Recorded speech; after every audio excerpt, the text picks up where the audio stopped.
इसको देखकर तो आप समझ ही गए होंगे कि आज कौन सा दिन मनाया जा रहा है। कौन सा? और जब भी स्पोर्ट्स डे की बात होती है तो ऐसा लगता है कि आज तो बच्चों का दिन है, आज तो बच्चों का दिन।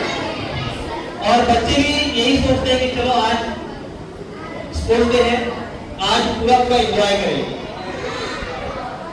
अभी स्पोर्ट्स डे एंजॉय करेंगे, खेलेंगे, कूदेंगे, ये एक फिक्री जो है तो तरीका है इंसान। और उसमें बच्चे फिक्री तौर पर क्या करते हैं, आउटडोर एक्टिविटी को ज्यादा पसंद करते हैं, आउटडोर बाहर की बात, खेलकूद। अभी खेलकूद की जितनी पसंदगी हमारे दिल में है ना, उसकी अहमियत का भी जो है तो हमें यही होना चाहिए कि हाँ स्पोर्ट्स डे की क्या अहमियत है। स्पोर्ट्स हमारे लाइफ में बहुत अहम रोल अदा करते हैं। अभी हम सोचते हैं स्पोर्ट्स खेलने से सिर्फ जो है तो जिस्मानी वर्जिश होती है, सेहत अच्छी रहती है, ये बात तो है ही है, लेकिन इसके अलावा भी बहुत सारी ऐसी बातें जो स्पोर्ट्स हमको सिखाता है। उनमें सबसे जो है अहम बात वो है टीम वर्क। क्या है वो? Team work. साथ मिलकर काम करना। और साथ मिलकर काम करने के लिए क्या होता है, एक लीडर होता है, उसकी पैरवी करना, उसकी मानना। और जब ये चीजें होती है ना तो आप कोई भी फील्ड में जाओ तो आपको कामयाबी मिलेगी मिलेगी। आप उसको ऐसा बोलेंगे हम बिल्कुल कामयाबी आपके बिल्कुल दौड़े दौड़े कदमों पर आकर गिर जाएगी। Team work, leadership. और दूसरी चीज स्पिरिट, जज्बा। दो चीजों का जज्बा चाहिए। एक, जैसे जीत का जश्न मनाते हैं हम लोग, जीत का जश्न मनाते कि मनाते? अरे हाँ या ना? तो हमने यही तरीका जो तो हार के लिए भी रखना चाहिए। अगर हम हार जाते तो उसका भी जश्न मनाना चाहिए। तो कहने का मतलब ये है कि ट्रीट द बोथ इक्वली, दोनों को एक जैसा सलूक करना चाहिए, हार को भी और जीत को भी। जब आप ऐसा करोगे ना तो डेफिनेटली एक बार फिर कामयाबी आपके पास चल कर आएगी। एक हो गया स्पिरिट, और एक दूसरे की जो इमोशंस आते हैं उसका ख्याल रखना। जैसे हमसे कोई हार गया, तो बजाय उसको जो है टीज करने के आप उसकी हौसला अफजाई करो, उसकी हौसला अफजाई करो। ये भी एक स्पिरिट जो है तो हमको खेल के जरिए ही जो तो मिलती है और हमारे अंदर पैदा होती है। ये तो चंद बातें बताया हूं कि खेल कूद से कितने फायदे हैं, कितने फायदे हैं। अब मैं तो ये बात मानता हूं कि मैं पढ़ा भी हूं और खेल कूद के पढ़ा हूं। खेल का बहुत शौक था, फुटबॉल मेरा फेवरेट, क्रिकेट भी खेला हूं, लेकिन साथ ही साथ पढ़ाई भी किया। तो कहने का मतलब ये है कि स्पोर्ट्स एक ऐसी जो है ऐसी चीज है जिससे ना सिर्फ जिस्मानी नशोनुमा होती है बल्कि जहनी नशोनुमा भी होती है। जहन बहुत तेज होता है जहन से, क्योंकि जब गेम खेल रहे हैं हम लोग तो गेम के अंदर भी प्लान आउट करना पड़ता है क्या करना है, और उसके उस प्लान आउट के लिए क्या लगता है, हाजिर जवाब। क्या है? हाजिर जवाब। जहन साजी बहुत ज्यादा होती है। पढ़ना लिखना तो जिंदगी में लगा हुआ है, पढ़ते रहेंगे, लेकिन साथ ही साथ अगर स्पोर्ट्स खेलते रहेंगे ना तो इंशाअल्लाह बहुत बड़ी कामयाबी मिलेगी। हमारे इतने स्पोर्ट्स वाले हैं वो स्कूल और कॉलेज से गए खेलने के लिए। एक पूरे दुनिया का जो है क्रिकेट लेजेंड सचिन तेंदुलकर अपने स्कूल से सिलेक्शन हुआ था उसका। कहां से? स्कूल से सिलेक्शन हुआ। विनोद कांबली स्कूल से सिलेक्शन। जितने भी बड़े बड़े खिलाड़ी आए हैं हमारे इंडिया में वो सब स्कूल से प्ले कर गए हैं। स्कूल, फिर डिवीजन, फिर डिस्ट्रिक्ट, फिर स्टेट लेवल और बाद में नेशनल, और उसके बाद आप लोग मालूम है सब? इतनी चीजें मालूम होने के बाद भी आप लोग जो है तो स्पोर्ट्स में आगे नहीं आ रहे। बड़ी अफसोस।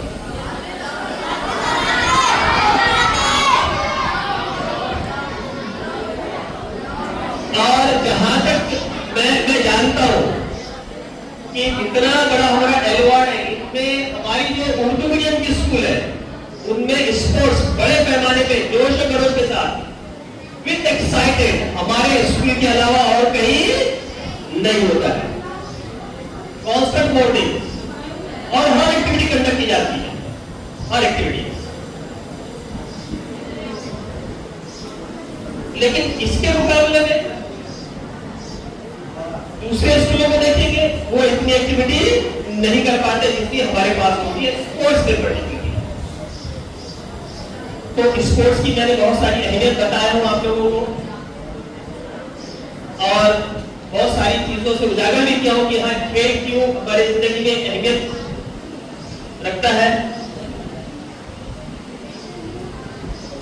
इन तमाम बातों को ध्यान में रखते हुए मैं बच्चों से यही तवक्को करता हूं, एक्सपेक्टेशन नहीं है कि आने वाले कभी भी स्पोर्ट्स का दिन होगा तो आप बढ़ चढ़कर हिस्सा लोगे, आप बढ़ चढ़कर हिस्सा लोगे। और इसी प्रोग्राम की शोभा बढ़ाने के लिए मैं महेंद्र भालेराव सर उनको आवाज देता हूं, वो डाइस पे आए और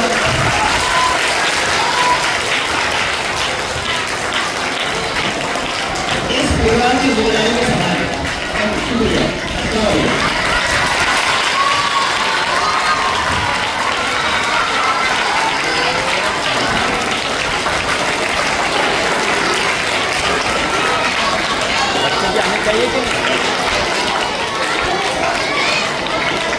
मराठी में बोलूंगा।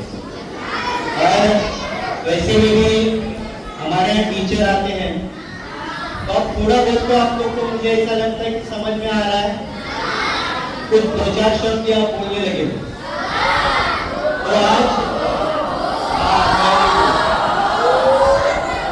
लेकिन इसका भी एक तरीका है बोलने का, ठीक है। आज अपन सर्वजन देखो सुनोगे, आप लोग सुनने की कोशिश करोगे, उसके बाद में सर आपको बताएंगे जो भी है। आज गेल्या एका हप्त्यापासून महाराष्ट्र शासनाच्या क्रियानुसार पूर्ण महाराष्ट्रामध्ये शिक्षण सप्ताह साजरा केला जातो आणि त्या पूर्ण सप्ताहाच्या अंतर्गत आजचा तिसरा दिवस आहे ज्याचं नाव आहे स्पोर्ट डे, क्रीडा दिवस। आता स्पोर्ट डे म्हटल्यानंतर खेळ, खेळाचं जर आपल्या आयुष्यात आपण बघितलं तर खूप महत्वाचं स्थान आहे, कारण जे खेळतात ते तंदुरुस्त असतात। आणि आज जर आपण बघितलं तर खेळ दोन प्रकारचे, ज्याला इनडोर किंवा बैठे खेळ किंवा आउटडोर मैदानी खेळ म्हणतात। आता इनडोर बैठे खेळामध्ये जर आपण बघितलं, पहिला चेस है, कैरम है, और लूडो भी उसमें काउंट होता है, लूडो है। त्याच्यानंतर जर देशी खेळ बघितले आपण तर देशी खेळ मध्ये पण भरपूर असे खेळ आहेत की जे एका जागेवर इंडोर मध्ये बसल्या जागेवर खेळले जातात। आणि ह्या खेळाचं एक महत्व आहे की इंडोर खेळ जेव्हा आपण खेळतो तर त्याच्यामध्ये आपल्याला जास्त प्लेयरची गरज लागत नाही, कमीत कमी 2 जण बसून काय करू शकतो आपण, तो खेळ खेळू शकतो। त्याच्यानंतर येतं की आउटडोर गेम, ज्याला आपण सांघिक खेळ सुद्धा म्हटलं जातं, जे टीम नुसार खेळले जातात। पहिला आहे सगळ्यांना माहिती आहे की क्रिकेट, फुटबॉल है, हॉकी है, बास्केटबॉल है, बेसबॉल है, असे भरपूर खेळ आहेत की जे आउटडोर खेळले जातात।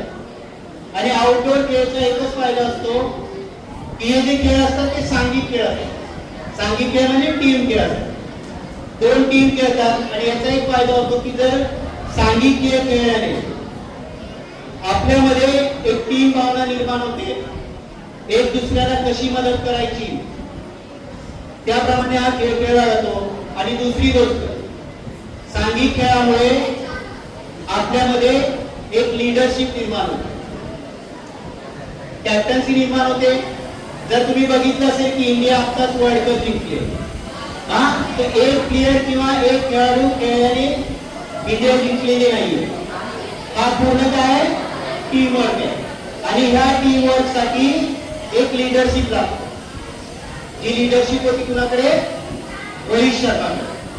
तर अशा प्रकारे हे दोन खेळ आहेत, इंडोर खेळ आणि आउटडोर खेळ. आता खेळांबद्दल सर नंतर तुम्हाला सांगणार आहे पूर्ण. आता दुसरं की हे झालं खेळ. आता खेळाचं किंवा व्यायामाचं महत्व. जेव्हा कोणता पण खेळ आपण खेळतो तर त्याच्यासाठी सर्वप्रथम तंदुरुस्त असायला पाहिजे. जर आपण तंदुरुस्त असू तर आपण तो खेळ खेळू शकतो. आपण क्रिकेट बघितलं तर आता मॉडर्न याच्यामध्ये 20 ओव्हर मध्ये खेळलं जातं. पूर्वी हे 60 ओव्हर 75 ओव्हर मध्ये खेळलं जायचं. फुटबॉल जर बघितलं आपण तर एक हा 45 मिनिटाचा असतो किंवा 50 मिनिटाचा असतो. तर 45-50 मिनिटं त्या मैदानात पळण्याची धावण्याची स्टॅमिना आपल्याकडे असला पाहिजे. त्याच्यासाठी प्रत्येक खेळाडूकडे क्षमता असली पाहिजे खेळण्याची. याच्यामुळे प्रत्येक खेळाडूला व्यायामाचं महत्व आहे. और व्यायाम केल्याने आपल्याला जे काही आजार होतात त्या आजारापासून पण आपली सुटका मिळते. आज आपण बघतो की मॉडर्न युग मध्ये मुलं कोणता गेम खेळतात? मोबाईल गेम खेळतात. या गेममुळे काय होतं? डोक्याला चालना मिळते थोड्याफार प्रमाणात, परंतु चिडचिड जास्त होते. जे मुलं मोबाईल वरती गेम खेळतात उसको भी गेम बोला गया. मुलं जी खेळ खेळतात मोबाईल वरती यामुळे मुलं कशी होतात? चिडचिडी होतात, हिंसक होतात. आणि आज शहरामध्ये जर आपण बघितलं तर आपण खूप नशीब आहोत की आपल्या आजूबाजूला गार्डन्स आहेत, मैदान आहेत खेळणार. पण जर मुंबई साईडला आपण गेलात तर ना गार्डन भेटतं ना खेळायला जागा भेटते. त्याच्यामुळे जेवढं मैदानी खेळ आपण खेळू तेवढं आपण तंदुरुस्त राहू, तेवढं आपलं शरीर स्वस्थ राहील. आणि खेळ खेळण्यासाठी शरीर स्वस्थ पाहिजे, नाही तर मग आहे बुद्धिबळ. एका जागेवर बसा, एक महिना गेम चालतो. तर जर खेळ खेळायचा असेल तर सगळ्यात पहिलं त्या खेळाचे जे नियम आहेत ते नियम आपल्याला माहित पाहिजे. आणि दुसरी गोष्ट, जेव्हा आपण खेळ खेळतो त्यावेळेस त्या खेळमध्ये त्या खेळाला नियंत्रित करण्यासाठी जे अंपायर्स असतात त्या अंपायरचा रिस्पेक्ट आपल्याला करता आला पाहिजे. त्याने जो निर्णय दिलाय तो निर्णय आपल्याला मान्य करावा लागतो. याला खेळावृत्ती म्हटलं. अशा प्रकारे खेळाचे नियम आहेत. खेळाच्या नियमांचं पालन करून प्रत्येक खेळ खेळाला.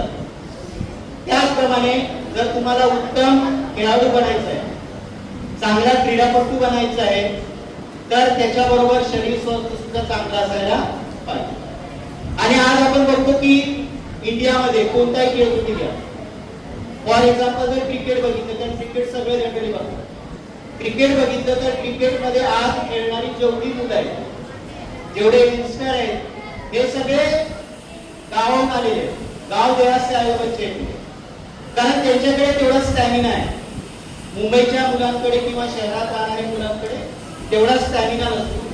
आणि पहिलं कसं होतं की गावाकडची मुलं यांच्याकडे सगळ्या गोष्टी होत्या, ऍबिलिटी होती, सगळं होतं, पण यांना प्लॅटफॉर्म भेटत होता. पण आजच्या मॉडर्न युगामध्ये मुलांना एवढे प्लॅटफॉर्म झाले की आज प्रत्येक खेळामध्ये जी गाव खेड्याची मुलं आहेत ती तुम्हाला सगळ्यात जास्त खेळताना मिळतात. त्याच्यामुळे जर खेळाडू बनायचं असेल तर सगळ्यात पहिलं कोणताही खेळ असतो त्या खेळाची रिस्पेक्ट करा, त्या खेळाचे पहिले नियम समजा आणि त्याच्यानंतर तो खेळ खेळायला सुरुवात करा. तुम्ही टेनिस जर बघितलं असेल तर टेनिस मध्ये जसं आपल्याकडे काळा आणि गोरा कृष्णवर्णीय दोन बहिणी होत्या, विल्यम्स सिस्टर म्हणून होते. तर त्यांच्या वडिलांना या खेळाबद्दल काहीच माहित नव्हतं. परंतु त्यांनी बघितलं तर हा काळा गोरा भेद जर आपल्याला कमी करायचा असेल तर अमेरिकेसारख्या देशामध्ये त्यांनी आपल्या मुलीला हा खेळ शिकवला. त्यांना बिलकुल या खेळाबद्दल काही माहित नव्हतं, पण सर्वप्रथम त्यांनी स्वतः तो खेळ समजून घेतला, सगळा शिकला आणि त्याच्यानंतर स्वतःच्या मुलीचे ते स्वतः कोच झाले. आणि त्या मुली आज त्यांनी पूर्ण देशामध्ये जे टेनिस मध्ये जे ग्रँड स्लॅम येतं त्या स्पर्धा त्यांनी कित्येक वेळ जिंकली. त्याच्यामुळे जर खेळाडू बनायचं असेल तर सर्वप्रथम त्या खेळाची पूर्ण माहिती घ्या, त्या खेळाची रिस्पेक्ट करा आणि त्याचबरोबर आपलं शरीर स्वास्थ्य जे आहे ते सुद्धा त्या खेळाच्या लायक ठेवा. त्यासाठी व्यायाम करणं फार गरजेचं आहे. लेकिन व्यायाम के लिए हमारे पास टाइम नहीं, बिल्कुल वेळ नाही, कारण एक संडे भेटतो तोही आम्ही अंथरुणात लोळण्यात किंवा झोपण्यात घालवतो. तर निदान कमीत कमी 40 मिनिटं स्वतःच्या स्वास्थ्यासाठी दिली पाहिजे. आणि ह्या वेळापासून जर आपण ही सुरुवात लावली किंवा सुरुवात केली तर पुढे जाऊन याचा आपल्याला फायदा होईल. ते झालं खेळाचे महत्व, देशी खेळ आहे, इंडोर आउटडोर खेळ आहे. आता याच्यानंतर या खेळाबद्दलची विस्तृत माहिती आहे ते आपले शकील सर तुम्हाला सांगतील. मी शकील सरांना विनंती करतो की त्यांनी स्टेजवर यावं आणि तुम्हाला सांगेल.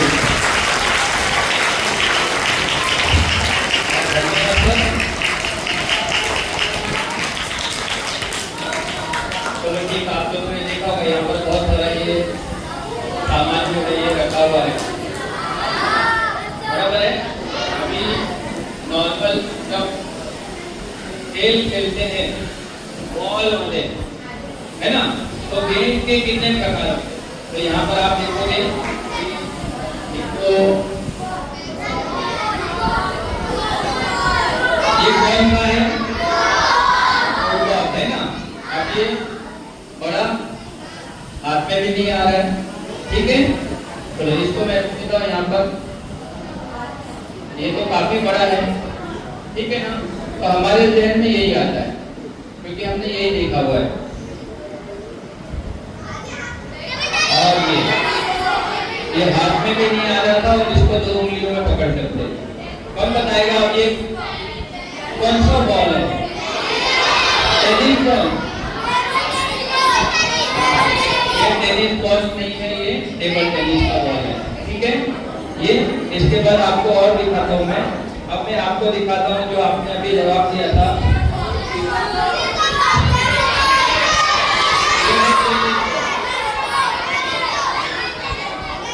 ये है टेनिस बॉल, ठीक है ना. लेकिन ये टेनिस बॉल से टेनिस क्रिकेट भी खेला जाता है, कहते हैं कि नहीं. हाँ, ठीक है. तो ये इसके बाद में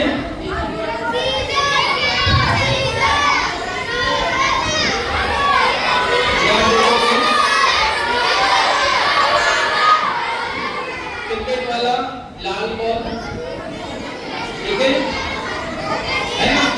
इंटरनेशनल क्रिकेट में जो खेला जाता है सीजन बॉल जिसको कहते हैं हम लोग, कहीं पर सीजन बॉल कहा जाता है, कहीं पर लेदर बॉल कहा जाता है, ठीक है. इसके बाद में अब ये व्हाइट वाला आ गया. पहले ये व्हाइट वाला सिर्फ डे एंड नाइट के लिए इस्तेमाल किया जाता था. अब डे एंड नाइट के लिए भी इस्तेमाल किया जाता था ताकि ये रात के वक्त अंधेरे में सफेद दिखाई दे, है ना. जैसे ही लाल के ऊपर अगर थोड़ा सा भी रोशनी नहीं पड़ेगी वो काला दिखाई नहीं देगा, लेकिन सफेद वाला दिखाई देगा. तो ये बॉल से आप लोग भली भांति वाकिफ है ना, क्योंकि सब लोग क्या क्रिकेट देखते हैं. अभी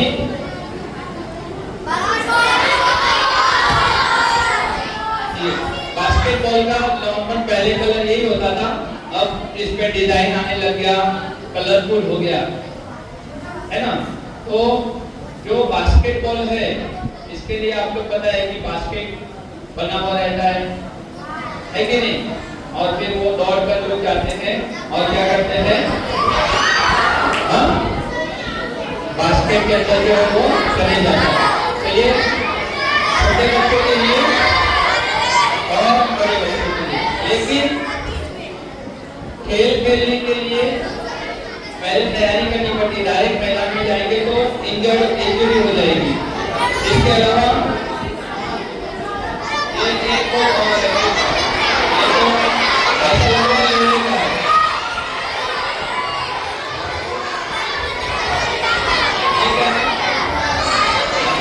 ये गोला वाला है ना,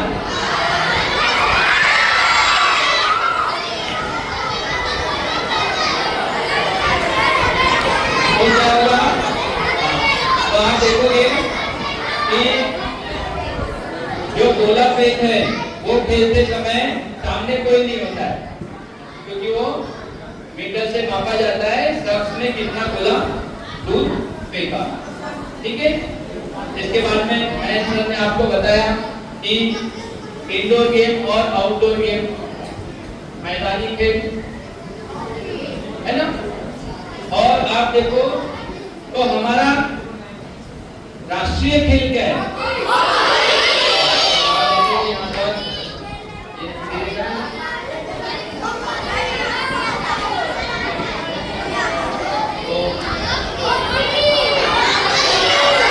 ये हमारा राष्ट्रीय खेल है। और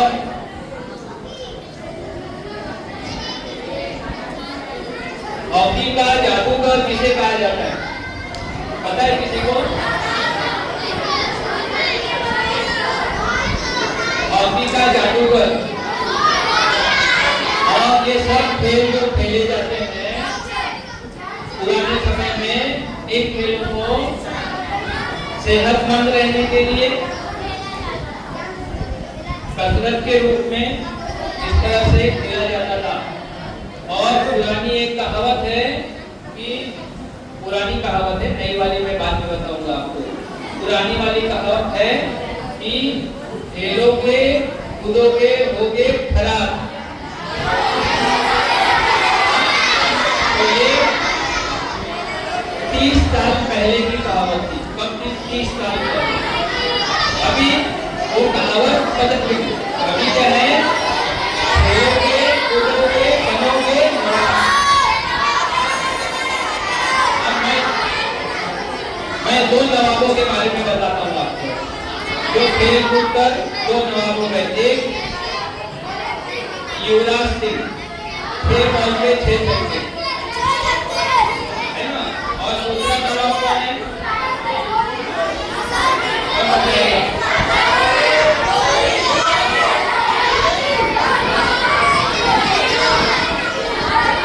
एक पुराने नवाब भी हुए, नवाब पतौड़ी,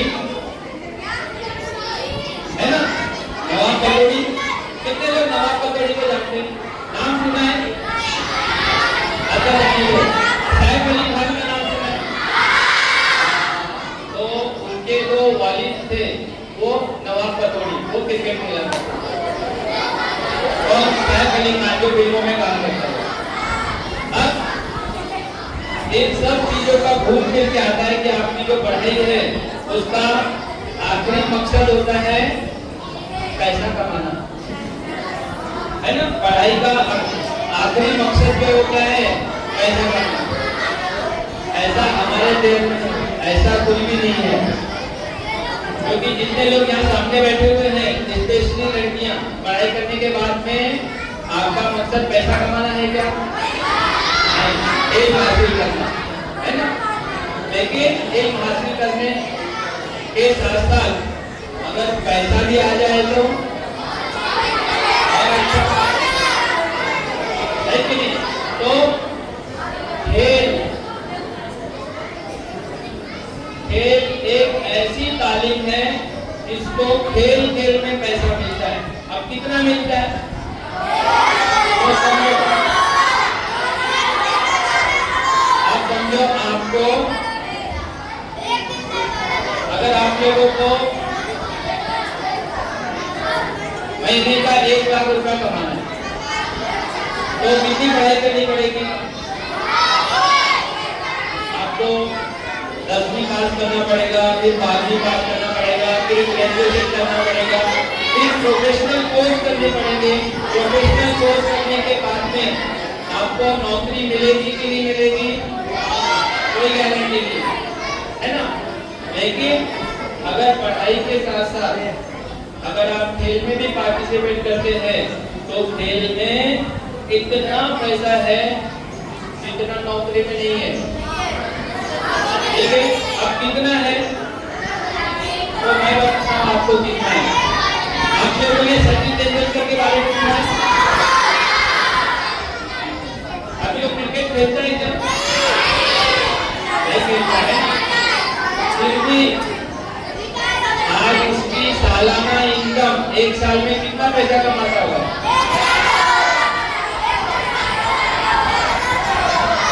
सचिन तेंदुलकर की आज की बगैर क्रिकेट खेले जो इनकम है वो है सालाना 50 करोड़ रुपए। आज मैं अपने मन से नहीं बोल रहा हूँ, ये मैंने सुबह में सर्च किया है, अक्टूबर से आ गया। अभी हम लोगों ने 2020 वर्ल्ड कप जीता और सिर्फ खिलाड़ी नहीं, जैसे हम टीचर्स आपको पढ़ाते हैं वैसे ही इंटरनेशनल लेवल पर जो खिलाड़ी खेलते हैं उनको भी सिखाने के लिए उनके गुरुजी होते हैं जिनको कोच कहा जाता है। अभी इंडियन टीम का कोच कौन है?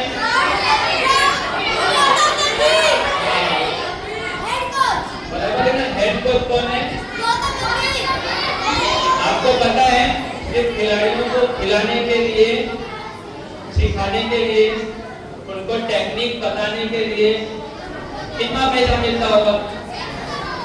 महीने का 1 करोड़। अब बताओ, अभी हम लोग इतने पढ़े लिखे लोग हैं, ठीक है? यहाँ देखो अभी मैंने क्या क्या किया, 10वीं किया, 12वीं किया, फिर ग्रेजुएशन किया, पोस्ट ग्रेजुएशन किया, उसके बाद में फिर प्रोफेशनल कोर्स किया। फिर भी सरकार इतनी तनख्वाह नहीं देती है जितना सचिन तेंदुलकर 10वीं फेल होने के बाद में भी पाता है। आज सचिन तेंदुलकर की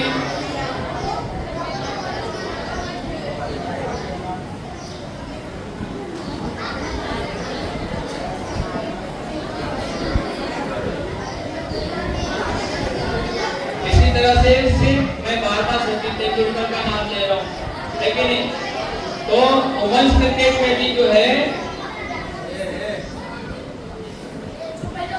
अभी 2 या 3 दिन पहले पाकिस्तान और इंडिया वुमेन्स क्रिकेट का मैच में देख रहा था, उसमें हरप्रीत शर्मा को 1 साल के कितने मिलते होंगे?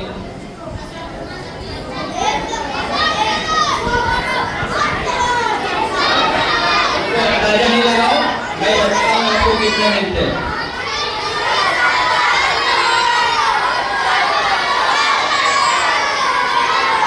अरे कुछ भी अंदाजा मत लगाओ, मैं आपको एग्जैक्ट फिगर बताता हूँ जो मैंने लिया हुआ है।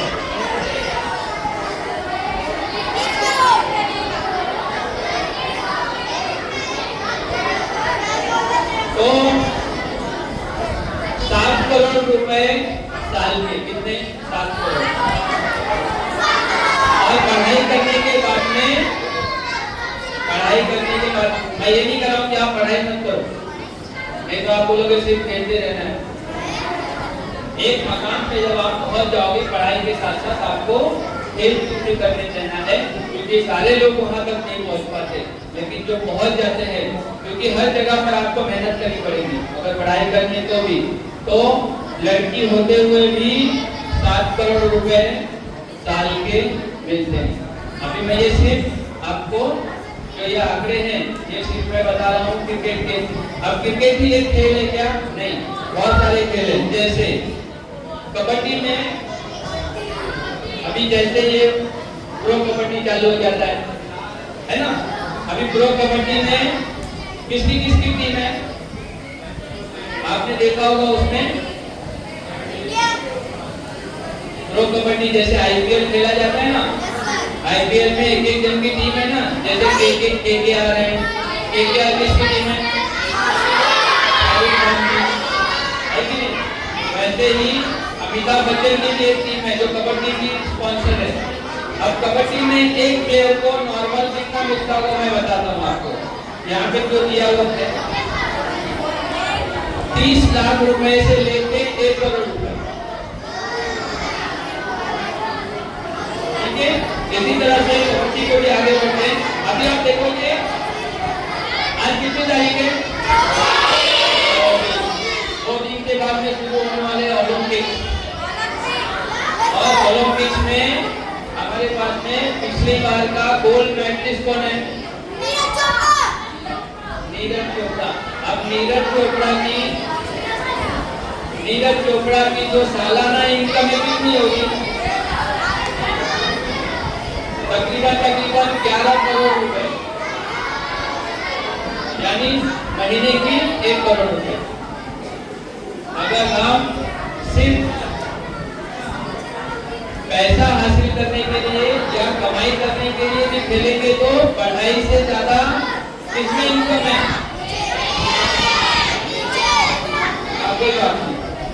वो बहुत हल्का होता है, इसीलिए टेबल टेनिस खेलने के टाइम में जहाँ पर टेबल टेनिस खेला जाता है वहाँ पर पंखा नहीं होता है, क्योंकि ये बहुत हल्का होता है। और ये हवा से क्या होगा?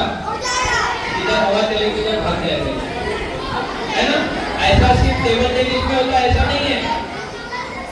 आपने अभी मैच देखा होगा कि सारे मैच जो है वो वेस्ट इंडीज में जितने मैच हो रहे थे, जो बॉल पे 6 जाना चाहिए था वो आउट हो जा रहा था, जो बॉल पे आउट होना चाहिए वो 6 चले जा रहा था। सिर्फ किसकी वजह से? हवा आने की वजह से। अगर बॉल इधर मार रहे हैं और हवा इधर से आ रही है तो बाउंड्री के बाहर नहीं जाके उसकी स्पीड स्लो हो जा रही थी। और अगर हवा इस तरफ बह रही है और बॉल इस तरफ जा रहा है तो वो बड़ी स्पीड के साथ में, इसी तरह से ये तो मैंने आपको इनकम बता दिया आप लोगों को, है कि नहीं? लेकिन स्कूली लेवल पर भी इंटर स्कूल कॉम्पिटिशन होते हैं, उसके बाद में इंटर स्टेट कंपटीशन होते हैं। ये जितने भी मैं आपको नाम बता रहा हूँ, पहले महेंद्र सर ने बताया कि दादर में एक स्कूल है टाटा आश्रम, वहाँ से जो है वो तेंदुलकर जो स्कूल में पढ़ते थे उस समय, ऐसा नहीं है कि तेंदुलकर पढ़ाई में कमजोर थे इसलिए वो 10वीं फेल नहीं हुए थे। वो जब 10वीं क्लास में थे तब वो टीम से खेलने के लिए बाहर गए थे, इसलिए वो एग्जाम नहीं दे पाए थे, समझे कि नहीं? वो फेल वगैरह नहीं हुआ थे, वो एग्जाम नहीं दे पाए थे बाहर खेलने के लिए। इसका मतलब ये नहीं कि खेलना है तो पढ़ाई मत करो, बाद में एग्जाम दिए, जब वहां से आने के बाद में एग्जाम दिए और पास हो गए, लेकिन तब तक उस पढ़ाई की उनको जरूरत नहीं रही, फेमस हो चुके थे। तो आप लोग को पढ़ाई के साथ साथ खेल कूद में भी पार्टिसिपेट करना है, उसमें भाग लेना है, क्योंकि खेल कूद की वजह से माइंड बॉडी कोऑर्डिनेशन, यानी हमारा जिस्म के जो अंग है, हाथ, पैर और दिमाग, जब गेंद आती है तो किस तरफ मारा जाए ये हाथ डिसाइड नहीं करता है, ये दिमाग। तो कोऑर्डिनेशन होना चाहिए, माइंड बॉडी कोऑर्डिनेशन। और इसका फायदा सिर्फ खेल में नहीं होता है। अगर समझो आप कहीं पे जा रहे हैं और सामने से गाड़ी आ रही है और आपको रोड क्रॉस करना है, तो आपका माइंड बॉडी कोऑर्डिनेशन अगर रहेगा तो आपको समझ में आ जाएगा। मैथ में भी सवाल आता है कितनी स्पीड में जो है वो कार गुजर रही है, इतने मीटर का जो रास्ता है वो क्रॉस करना है, कितने सेकंड में वो कितने मिनट में गाड़ी आ जाएगी और वो कितने सेकंड में रास्ता क्रॉस कर जाएगा। तो ये कब होता है? जब आपका माइंड बॉडी कोऑर्डिनेशन बराबर रहेगा उस समय। जिसका माइंड बॉडी कोऑर्डिनेशन सही नहीं रहता है उसके मन में एक घबराहट होती है, मैं रास्ता क्रॉस करूं कि नहीं क्रॉस करूं।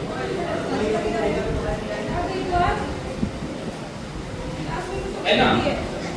तो स्कूल लेवल से आपको बहुत सारे ऐसे गेम मिलेंगे, लेकिन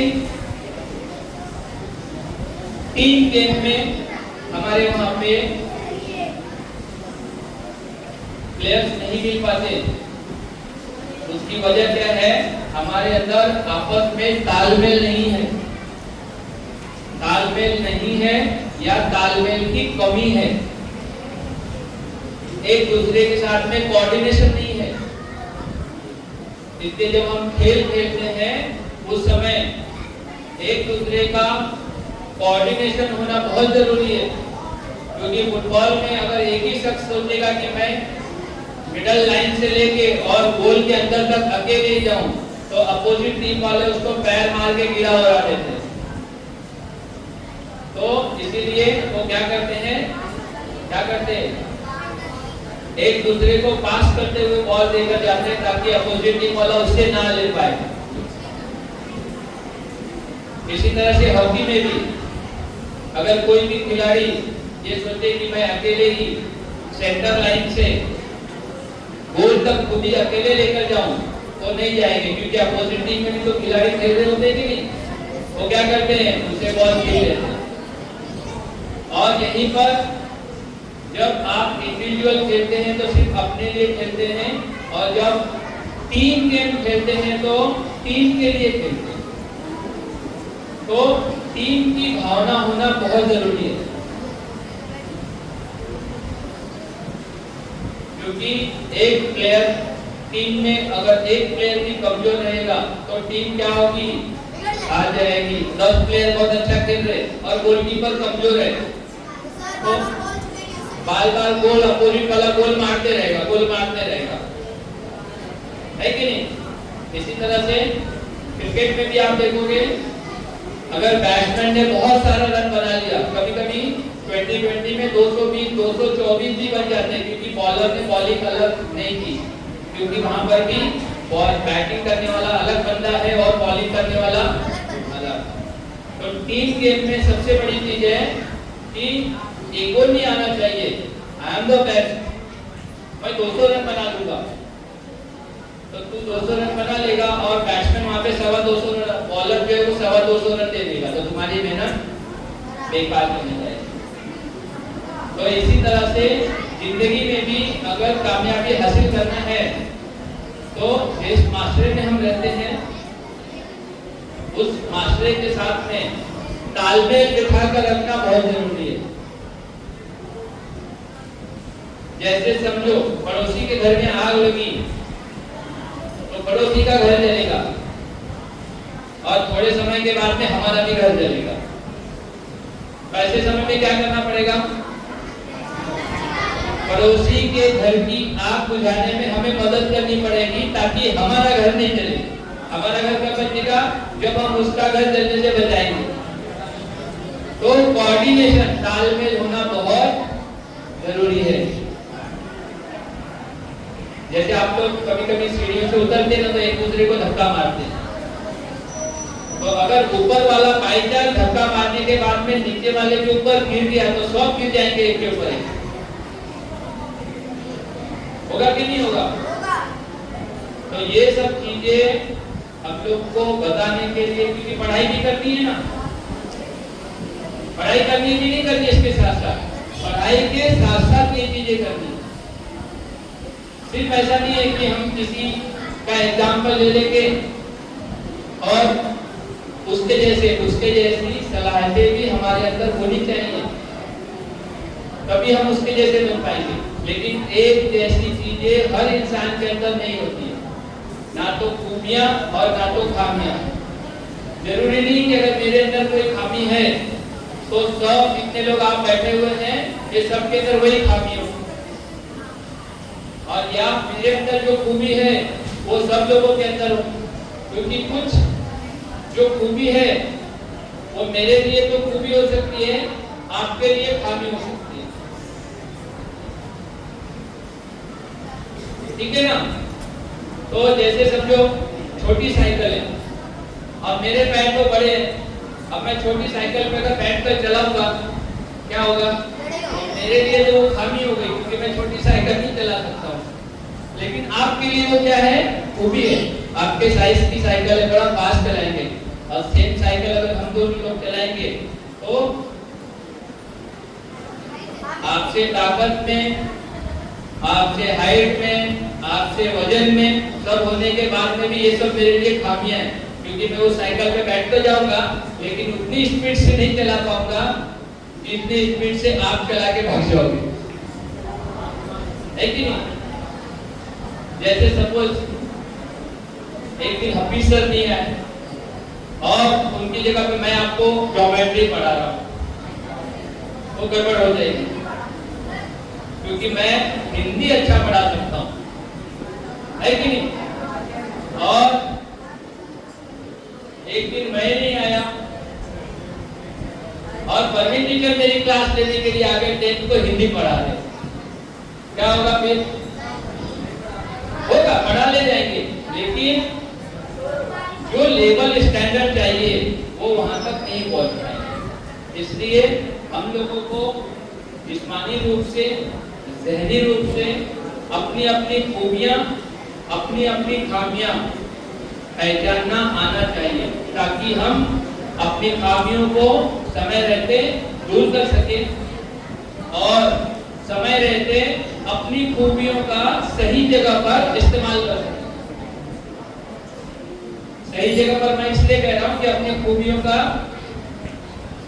गलत जगह में इस्तेमाल करेंगे तो उसका नतीजा क्या आएगा? गलत आएगा।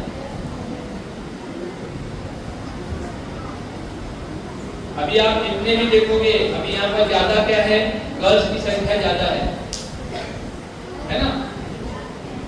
लड़कियां जो है वो तादाद में ज्यादा है। क्यों? क्योंकि अपना स्कूल उर्दू मीडियम है कि नहीं? ऐसे ही अगर आप इंग्लिश मीडियम स्कूल में जाएंगे तो वहां पर लड़कों की संख्या ज्यादा होगी, है ना? ऐसा क्यों होता है? कौन बताएगा? 10वीं क्लास वाले।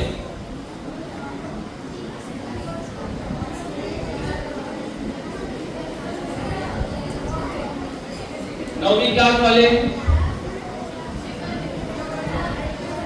क्योंकि हमारे पेरेंट, हाँ बोलो,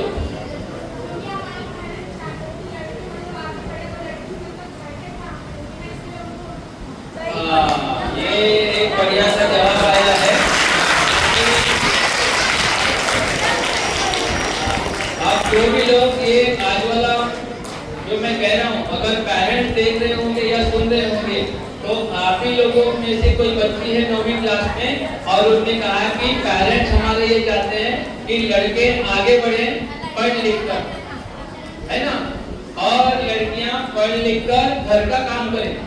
इसलिए लड़कियों को उर्दू मीडियम स्कूल में डालते हैं और लड़कों को इंग्लिश मीडियम में डालते हैं। लेकिन आज उल्टा हो गया है, उर्दू मीडियम से पढ़कर लड़कियां आगे निकल जाती हैं और अंग्रेजी मीडियम में पढ़ने वाले लड़के पीछे रह गए।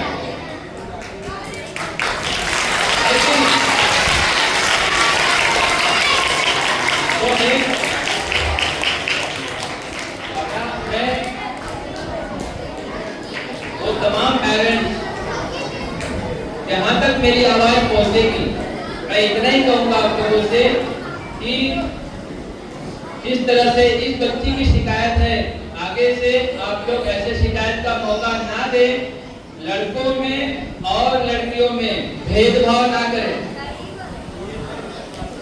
क्योंकि होता क्या है, लड़कियों को 12वीं तक पढ़ा के फिर क्या करते हैं,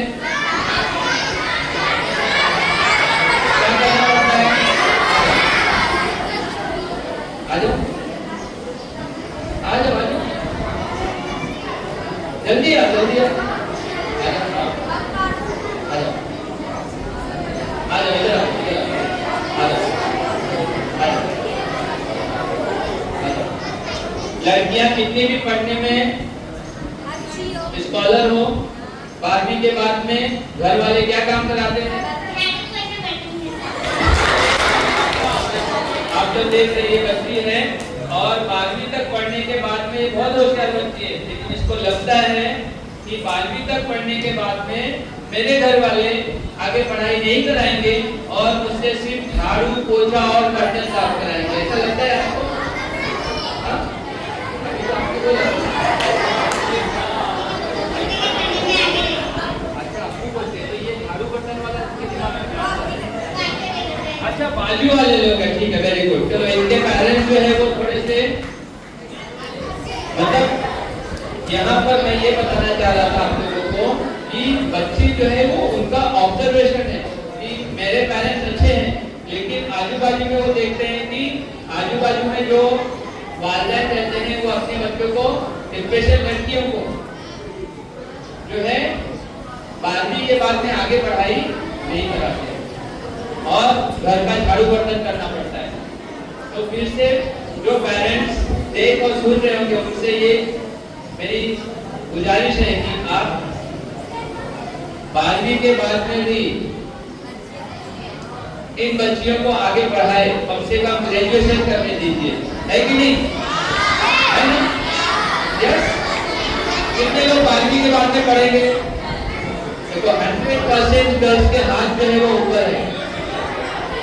हाँ? ठीक है।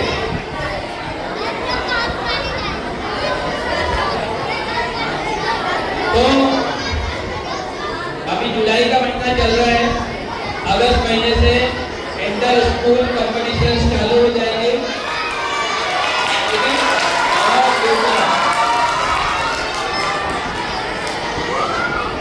और अब आपको पता है कि नॉर्मली मैं रोज कुर्ता पैजामा पहन के आता हूँ और आज पैंट शर्ट पहन के आया हूँ। और आप देखोगे जब मैं कुर्ता पैजामा पहन के आता हूँ तो सैंडल पहनता हूँ और आज जूते पहन के आया क्योंकि पैंट शर्ट के ऊपर सैंडल अच्छा नहीं लगेगा, बराबर है ना? तो मैं आपको ये बताना चाह रहा था सिर्फ कि इस तरह से पैंट शर्ट के ऊपर सैंडल अच्छा नहीं लगता है, उसी तरह से अगर हम कोई खेल खेलने के लिए जाते हैं तो हम अपना घर का ड्रेस पहन के जाएंगे तो अच्छा नहीं लगेगा। हमको उस खेल के हिसाब से जो भी खेल होगा, जैसे क्रिकेट जो है वो हाफ पैंट पहन के नहीं खेलते, है ना? लेकिन हॉकी जो है वो हाफ पैंट पहन के खेलते। हॉकी खेलते हुए देखिए, फुटबॉल जो है वो हाफ पैंट पहन के खेलते, शॉर्ट्स बोलते हैं उसको, है ना? लेकिन अगर कहीं पर शतरंज खेलने जब बैठते हैं तो ना तो हाफ पैंट पहनते, ना तो फुल पैंट पहनते, 3 पीस सूट पहनते, 3 पीस सूट पहनते और सूट पहनकर खेलते, लेकिन सूट पहन के फुटबॉल नहीं खेल सकते। खेल सकते क्या? मैं पैंट पहन लूं एकदम टाइट वाली मस्त एकदम, उसके ऊपर जैकेट पहन लूं, फिर उस पर कोट पहन लूं, फिर टाई लगा लूं और अब मैं स्विमिंग करने जाऊंगा, चलेगा? नहीं चलेगा। इसलिए जिस भी फील्ड में हम लोग जाना है उस फील्ड का पहनावा, उस फील्ड की जानकारी, उस फील्ड के हिसाब से तैयारी, ये सब हम लोगों को करनी होगी कि नहीं? तैरने की तैयारी कर ली, लेकिन सूट पहन के तैर नहीं सकते क्योंकि वो सूट गीला होने के बाद में जितना मेरा वजन होगा उससे ज्यादा वजन हो जाएगा। तो तैरते समय क्या करना पड़ेगा? अपना वजन उठाना है, उसके बाद में सूट का भी वजन उठाना है। और जब कोई चीज ज्यादा वजनदार तो उसको लेके तैर पाएंगे क्या? इसलिए जब आप मैदान में उतरे, अब समझो मैं आप लोगों को बोलता हूँ कि चलो भाई कौन क्रिकेट कितने लोग खेलना चाहते हैं? चलो ये लेके जाओ, ये लेके जाओ क्रिकेट खेलो, इससे क्रिकेट खेलेंगे क्या? चलो ठीक है, इससे क्रिकेट खेलेंगे? नहीं खेल सकते। चलो ठीक है, आपको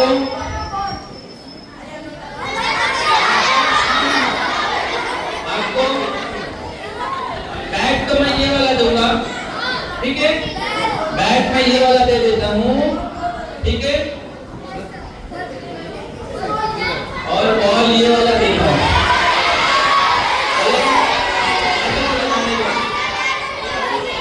आप आपके ऊपर ज्यादा मेहरबान हो जाता है। ये वाला नहीं चलेगा।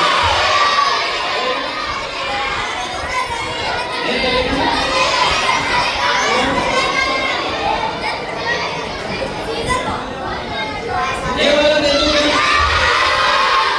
क्या होगा? एक ही बार में बहुत मेहनत टूट जाएगा। लेकिन तो जब ये वाला बैट दिया जाएगा तो ये वाला बॉल भी दिया जाएगा। लेकिन तो मेरा कहने का मतलब ये है कि जब आप लोग जैसे इस खेलों में ये बैट के साथ में किस बॉल के साथ खेलना है आपको ये पता है, तो इसीलिए जब क्लास में आपको पढ़ाया जा रहा हो तो ज्योमेट्री पढ़ाया जा रहा हो तो ज्योमेट्री बॉक्स भी आपके पास होना चाहिए, है कि नहीं? और मराठी पढ़ाया जा रहा है तो आपको मराठी बोलना भी आना चाहिए, मराठी समझनी चाहिए। अगर आपको अंग्रेजी पढ़ाया जा रहा है, इंग्लिश पढ़ाया जा रहा है तो इंग्लिश बोलने आना चाहिए।